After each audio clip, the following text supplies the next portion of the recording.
এই ভিডিঅ'টোত আমি ডিছকাছ কৰিম লেসন 14 आओ स्कूल चले प्रश्न उत्तरखिनि এতিয়া ফাৰ্ষ্টত আমাক দিছে যে सही विकल्प को चुनकर निम्नलिखित प्रश्न उत्तर दो सो ইয়াত টোটাল অপচন দিয়া আছে 4টা सो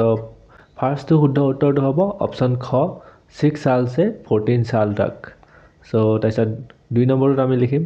যে অপচন ঘ হ'ব ऊपर दिए गए सभी তাৰপিছত 3 নম্বৰটো যোনটো আমাক দিছে सो তাৰ आंसर আমি কটো লিখিম पढ़ने का अधिकार सबका है তাৰপিছত 4 নম্বৰটো যোনটো দিছে সো হেতু আমি आंसर লিখিম যে पढ़ाई ही नहीं खेल कूद नाच गाना और बहुत कुछ करते हैं আৰু 5 নম্বৰটো যোনটো দিছে সো তাৰ आंसरটো হ'ব অপচন এ জন্ম প্ৰমাণ পত্ৰ তাৰপিছত 3 নম্বৰটোত আমাক কৈছে যে স্কুলত তোমাক পঢ়ুৱা বাহিৰ আৰু কি কৰে তোমালোকক পইণ্ট ওয়াইজ লিখিব কৈছে সো ইয়াত নম্বৰ 1 টো দিয়া আছিল নম্বৰ 2 টোত আমি এটা লিখি দিলো আৰু তোমালোকে যদি আৰু পইণ্ট জানা লিখি দিব পাৰা এই क्वेश्चनটোত আমাক কৈছে उदाहरण के अनुसार क्रिया रूपों से निम्नलिखित तालिका को पूर्ण करो सो এটা যেহেতু তালিকা এখন দিয়া আছে ক্রিয়া দিয়া আছে ভূতকাল দিয়া আছে বৰ্তমান কাল দিয়া আছে আৰু ভৱিষ্যত কাল দিয়া আছে সো ক্ৰিয়াটো আমাক দিয়াই আছে আনা সো আমি ভূতকালত লিখিম যে আয়া যেনেকৈ আমি অসমীয়া লিখো পাস ইংলিশত যেনেকৈ কও পাস্ট টেন্স প্ৰেজেন্ট টেন্স হেনেকৈ অসমীয়াত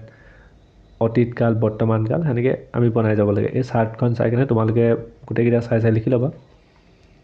সো ইয়াৰ পিছত আমাক 2 নম্বৰখিনি যোনখিনি দিছে গম পালাই যে শুদ্ধ কৰিব দিছে সো ফাৰ্ষ্টত আমাক কৈছে যে हम खाना खाए थे এটো হৈছে ভুল শুদ্ধকে আমি লিখিম যে हमने खाना खा लिया সো খটো হেনেকৈ দিছে मम्मी जी वापस लौट आए हैं সো শুদ্ধটো আমাৰ হ'ব শুদ্ধটো আমি এনেকৈ লিখিম যে मम्मी जी वापस आए हैं সো লটটো নালাগে সো তাৰপিছত গ নম্বৰটো দিছে वो शर्म रोग से पीड़ित है वो शर्म নহয় शर्म रोग से হ'ব शर्म মানে ছালৰ